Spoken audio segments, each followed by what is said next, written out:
Iran Israel మధ్య cease fire అంటూ America అధ్యక్షుడు ట్రంప్ బుక్కైపోయారు. అసలు యుద్ధం ఆగిందో లేదో పూర్తిగా ఎవరికీ ఇప్పటికీ తెలియని పరిస్థితి నెలకొంది. ఈ కాల్పుల విరమణకు ఎజెండా కానీ షరతులు కానీ తెలియదు. కానీ రెండు దేశాలు కాల్పుల విరమణకు అంగీకరించినట్లు ఆయన ప్రకటించిన కాసేపటికే మళ్లీ దాడులు ప్రారంభమయ్యాయి. దీంతో తీవ్రమైన అసహనం ప్రదర్శించిన ట్రంప్ కాసేపటికే అసలు సీజ్ ఫైర్ అమల్లో ఉందంటూ ప్రకటించేశారు. ఇంతకీ యుద్ధం సంగతేమో కానీ అనవసరపు ఉత్సాహం ప్రదర్శిస్తూ అమెరికా అధ్యక్షుడు అభాసు పాలవుతున్నారు అంటల్లో ఎలాంటి సందేహం లేదు.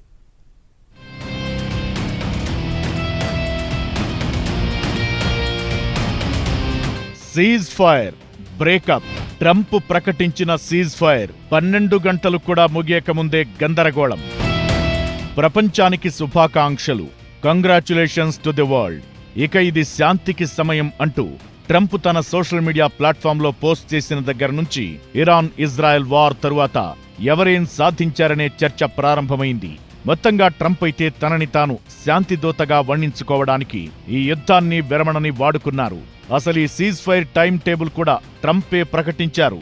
ఇరాన్ ముందు కాల్పులను ఆపేస్తుంది. ఆ తరువాత 12 గంటలకు ఇజ్రాయెల్ ఫైరింగ్ నిలిపేస్తుంది.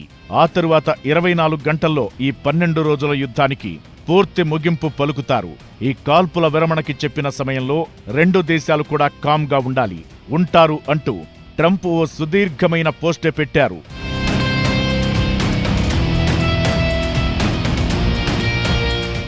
నిజం చెప్పాలంటే ఇజ్రాయెల్ ఇరాన్పై యుద్ధానికి దిగడానికి అసలు కారణమే ట్రంప్ అంటారు. ఇరాన్ మెడపై కత్తిపెట్టి న్యూక్ డీల్ కుదుర్చుకోవాలని హుంకరించారు. దానికి ఆ దేశం ఒప్పుకోకపోవడంతో ఇక యుద్ధమేనంటూ ఆయనే స్వయంగా సైరన్ ఊదారు. డీల్ కుదుర్చుకోకపోతే చస్తారంటూ కూడా అమెరికా ప్రకటించగానే ఇజ్రాయెల్ ఇరాన్పై విరుచుకుపడింది. యుద్ధం మొత్తం కూడా ట్రంప్ కనుసన్నలోనే నడిచిందనడంలో సందేహమే లేదు. చివరకు పోయిన వారం ఇంకో 14 రోజులు గడువు ఇరాన్కి అణు ఒప్పందంపై ఇచ్చినట్లు ప్రకటించారు. ఆ వెంటనే రెండో రోజునే ఇరాన్ అణు స్థావరాలపై దాడి చేశారు. ఈ మధ్యలో ఇజ్రాయెల్ ట్రంప్ కలిసొచ్చినా రాకపోయినా తామే దాడి చేస్తామన్నారు. బహుశా ఆ క్రెడిట్ వారికెందుకు దక్కించాలనుకున్నారేమో. తమ బీ స్పిరిట్ బాంబర్లతో ఇరాన్ అణు స్థావరాల వెన్నువిరిచారు. ఇప్పుడు సీజ్ ఫైర్ కూడా ముందుగా ఆయనే ప్రకటించారు. ఇది చాలదా ఇదంతా కూడా అమెరికా కోసం ఇజ్రాయెల్ను ముందు పెట్టి చేయించిన యుద్ధమని చెప్పడానికి. మధ్యలో ఇజ్రాయెల్ తానిప్పుడు దాడి చేయకపోతే తమ దేశమే అంతరించిపోయేదని బిల్డప్ ఇచ్చింది. అసలంటూ అణు ఒప్పందం కుదుర్చుకుంటే ఆ ముప్పు ఎలా తొలగుతుందో ఇప్పటికీ బెంజమిన్ నెతన్యాహు చెప్పరు. మరోవైపు ఇరాన్ న్యూక్లియర్ బేస్లపై దాడి జరిగినంత మాత్రాన ఇరాన్ అణ్వస్త్ర కార్యక్రమానికొచ్చిన డోకా ఏం లేదని, అది ఆగదని Iran atomic energy head Mohammad Eslami చెబుతున్నారు. అమెరికా ఇజ్రాయెల్ వరుసబెట్టి ఫార్డో, నతాంజ్, ఇస్ఫహాన్పై దాడులు చేసినా యురేనియం నిల్వలు ఇరాన్ దగ్గర కావలసినంత ఉందంటారు. ఎందుకంటే ఈ దాడులకు ముందే ఇరాన్ తన అణ్వస్త్ర సామాగ్రి, ఆయుధాలు, పరికరాలు సేఫ్ ప్లేస్ కి తరలించారు. మరి ఇజ్రాయెల్ అమెరికా లక్ష్యం నెరవేరిందెక్కడ? అయితే ఇరాన్, ఖతార్, యుఏఈలోని అమెరికా బేస్లపై చేసిన దాడికి మాత్రం ట్రంప్ స్పందన ఎక్కువ మందిని ఆకట్టుకుంది. వెరీ గుడ్, ఇక చాలు, అయిందేదో అయిపోయింది, ఇరాన్ ఇక విరమిస్తుంది అని చెప్పడం ద్వారా ప్రపంచానికి అమెరికా పెద్దన్న అనే విషయాన్ని చెప్పాలనుకున్నారు.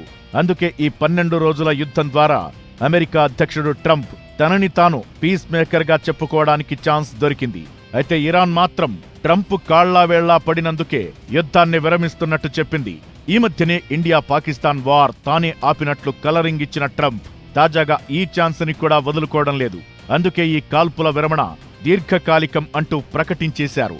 ఈ రెండు దేశాలు ఇక ఒకరిపై ఒకరు షూటింగ్ చేసుకోవంటూ చాలా ముందస్తుగా చెప్పేశారు.